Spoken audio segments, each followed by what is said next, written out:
Hi, thank you to the organizers for inviting me and our team and giving us the opportunity to introduce you to our recent work.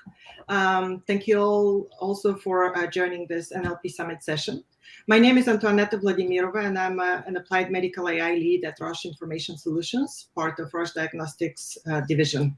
And I will be presenting today, along with my colleague, Vishnu Vetrivel from Johnson Labs, on our approaches and learnings on how to accelerate biomedical innovation by combining the potential of NLP and knowledge graphs as part of our current Roche and Johnson Labs collaboration. Hey, everyone. Yeah, my name is Vishnu. As Anton had mentioned, I work closely with Johnson Labs, and it's been great working in this project with Roche and Antonetta in specific. So glad to be here as well. So, sorry. Thank you, Vishnu. So before we begin, I need to briefly go over a disclaimer and let you know that Roche has been one of Johnson Labs' customers since August 2018, and that this presentation has been prepared by Roche and Johnson Labs to provide a high-level overview of Roche's use of Johnson Labs products and services. And additionally, nothing contained or stated herein or during the presentation constitutes Roche's endorsement of Johnson Labs products or services, and Johnson Labs is fully responsible for the accuracy and completeness for any statements related to Johnson Labs products and services, including the product's performance. So with this, I would like to first give you an idea of what Roche is about and why this team embarked on this project. At Roche, we're at work towards a common purpose, stated here on the slide, doing now what patients need next.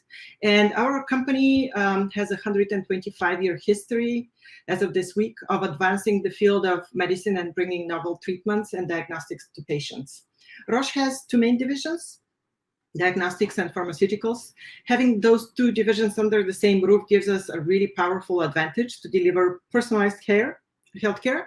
And we're also developing both internal capabilities along with strategic partnerships to combine knowledge from multiple data sources along with advanced analytics to speed up research and to uncover novel insights in order to improve health outcomes.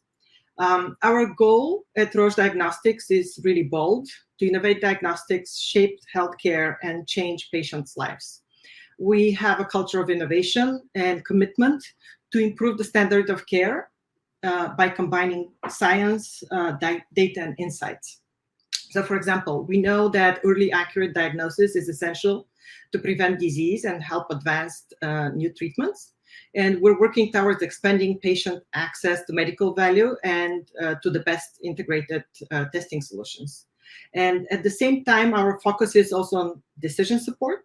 And our goal here is to unlock insights from data and leverage those to improve patient care by enabling providers to make more confident and more timely decisions.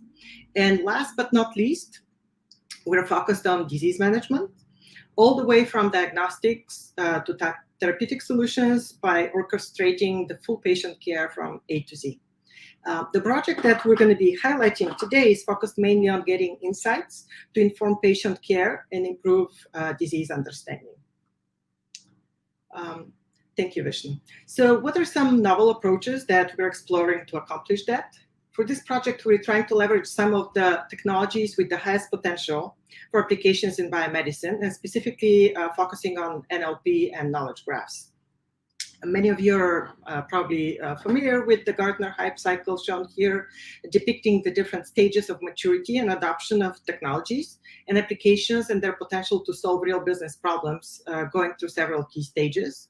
And then innovation progresses through each of these phases with time, which sometimes takes a couple of years, sometimes even extends to decades. And the vertical axis shows how expectations change as the innovation matures. And NLP, as this audience is probably very familiar with, is one of the more advanced on this spectrum. Following on the footsteps of computer vision, NLP really matured in the last probably 3, 4, or 5 years and starting to deliver real practical value in many areas. Knowledge graphs, on the other hand, are still in a relatively early and very active stage of development, yet they're holding a lot of promise and potential. And we believe that with the marriage of these two technologies, it could be especially beneficial to the biomedical field to uncover new insights. Next slide. Thank you, Vishnu. So why do we care about NLP and knowledge graphs to begin with?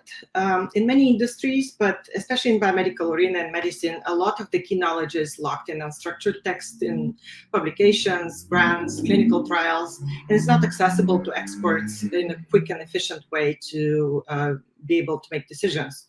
It turns out that a physician actually needs to read a whole 29 hours a day to keep abreast with the new research. And moreover, it's estimated that the amount of the biomedical literature doubles every 3 years. And none of us have the time or capacity to keep up with that. That's why we focused on NLP and graphs to be able to extract key pieces of information and link them together to provide a holistic picture that can be easily and dynamically interrogated with specific questions to serve scientists or healthcare providers or business leaders that are looking for trends information. NLP can help us understand the biomedical text and generate a structured data equivalent. But additionally, there are many siloed databases with biomedical data which are not easy to access, such as those for drug information, disease and symptoms, drug targets, and so forth. And the data they contain also is very heterogeneous in their nature. So how do we integrate all these disparate pieces of information and connect all the dots? And turns out that the graphs are really great for this purpose. They're a very natural way of representing knowledge. Some familiar examples that come to mind would be subway maps or biological pathways.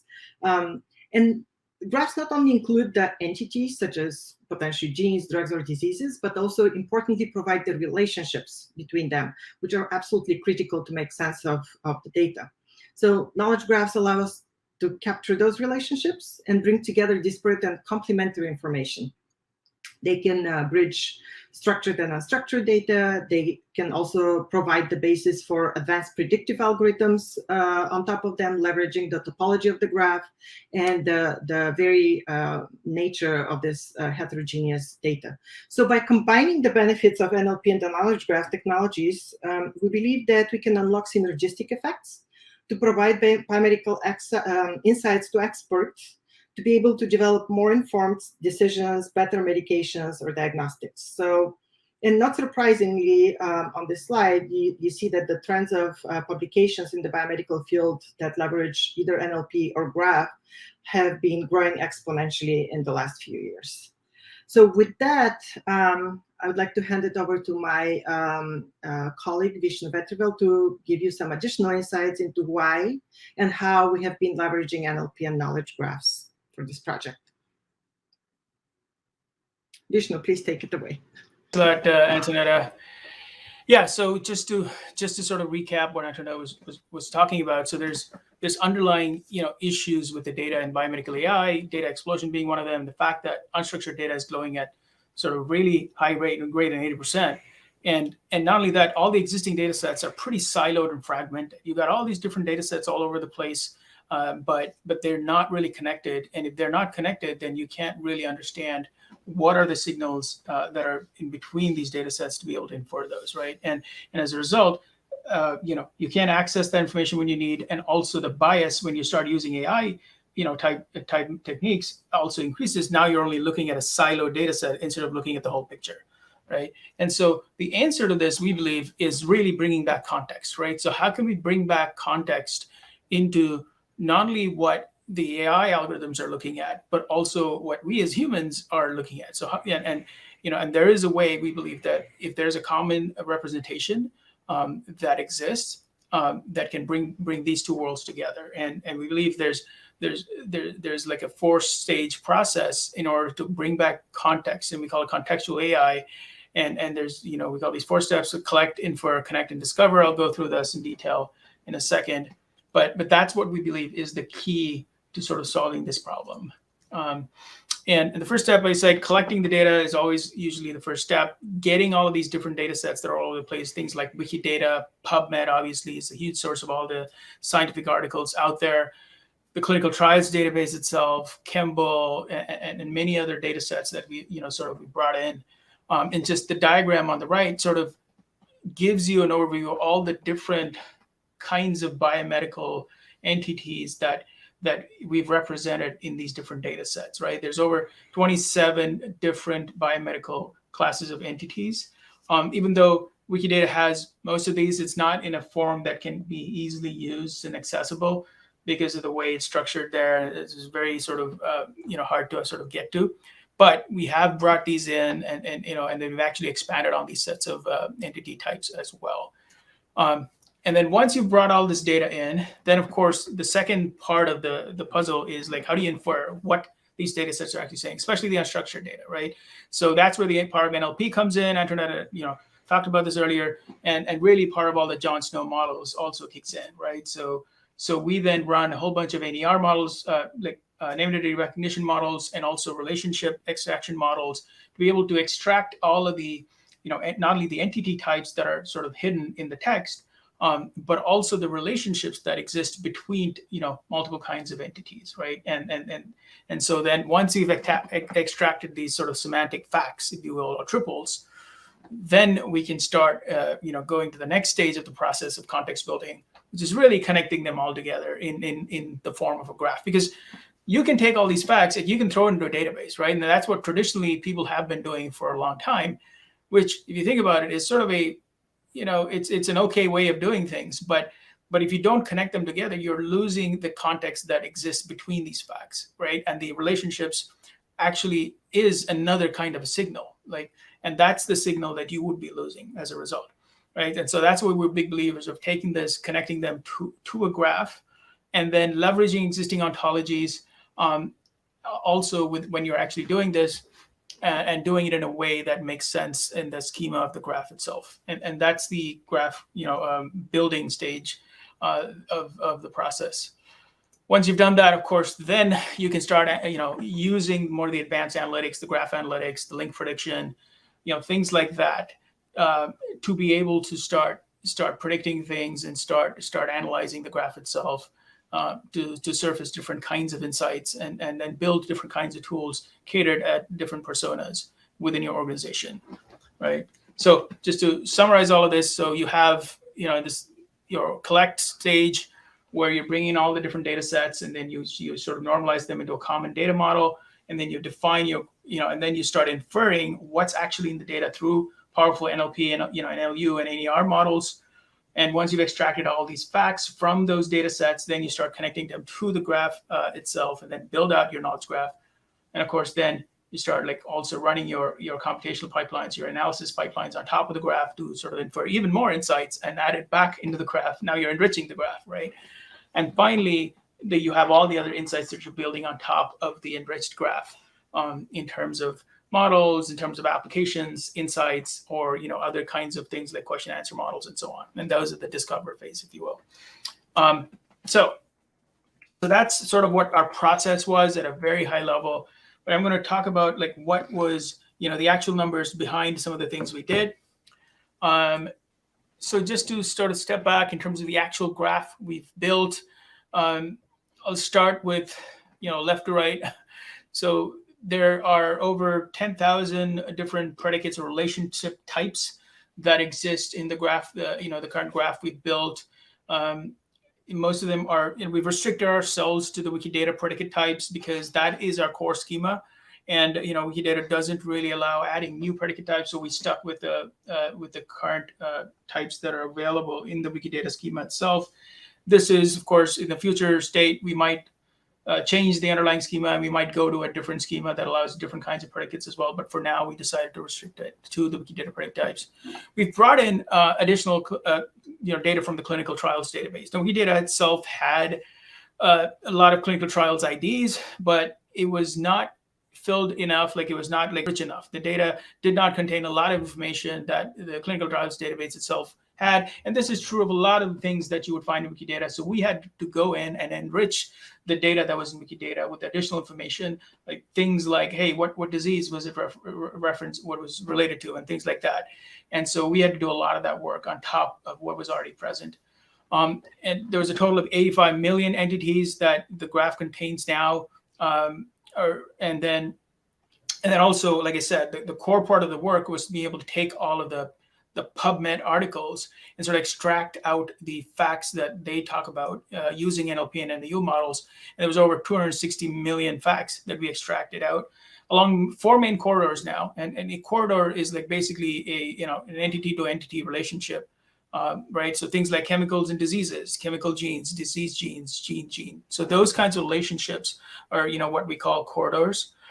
And we took all of this, added it, and enriched it on top of the underlying base life sciences subset of Wikidata, and we've added over 1 billion additional facts on top of what exists, and so for a total of around over 5 billion semantic facts exist in the graph now, out of which, and if you think about it, like there's also citations, right? And so there's metadata about the facts that we also added, which accounts to the why there's like over 1 billion. And over 140 million external IDs and ontological relationships, 100 million, and so on. So it's a massive graph, that we're really stretching the limits of the underlying graph database that we're also using. But we're just scratching the surface. There's so much more data sets that we want to bring in, and this is probably going to double in size pretty soon as well. I just wanted to give you a sort of idea of a snapshot of where we are right now with the project. So once we built this graph, then we wanted to say, okay, so how good is this graph, right? Okay, great. There's a lot of facts. There's a lot of data in here. Well, how do you truly validate? Can it actually answer some of the things that we wanted to answer, right? And so, and because it's built on an RDF sort of database right now, so you can run what's known as Sparkle, which is the way to query RDF-based knowledge graphs or graphs.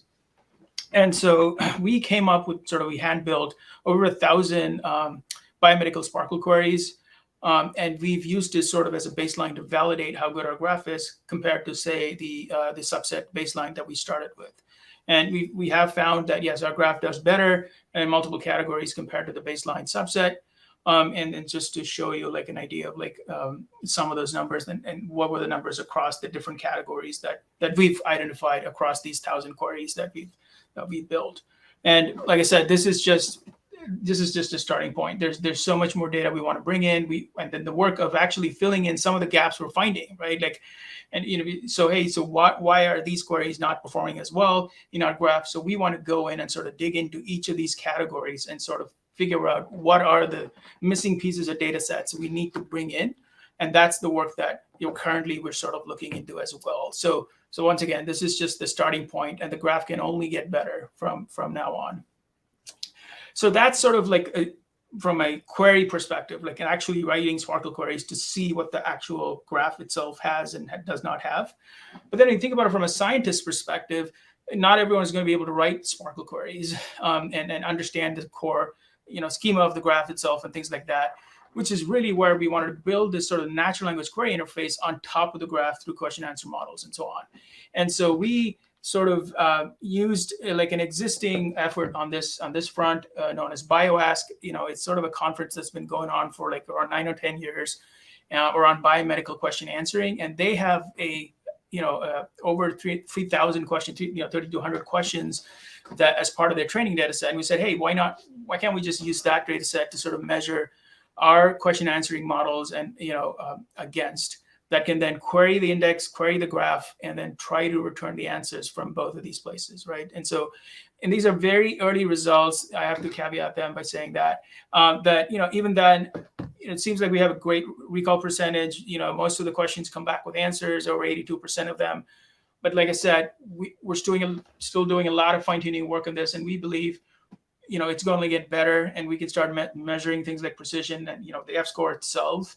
And our hope is, of course, we can submit for the next round of BioAsk that's, I think, coming up in next year. So very early results, but it's very promising, and also is very targeted towards end users who do not have to know Sparkle and other kind of technical things as well to query the graph and just get an answer from it, right? So finally, of course, once again, we're very focused on, we built this massive graph, and we validated that it actually has a lot of things that can help answer questions and do the analysis. But then we wanted to make it even easier for end users, and this is where we built out a user interface where the user can come in and it incorporates all the things I've been talking about, but whether it be question answering, graph-based exploration, custom insights that we can build and expose, and of course the API itself. And so just to give you a snapshot of the UI we've built, you can come in here, you can search for things, you can ask questions, you can browse the graph, you look at all the pre-built insights as well, right? And so that way we're sort of bringing everything together in sort of a very usable and easy to access method for the end users, right? I think with that, I'd like to take it over for questions and and see what you guys, yeah. So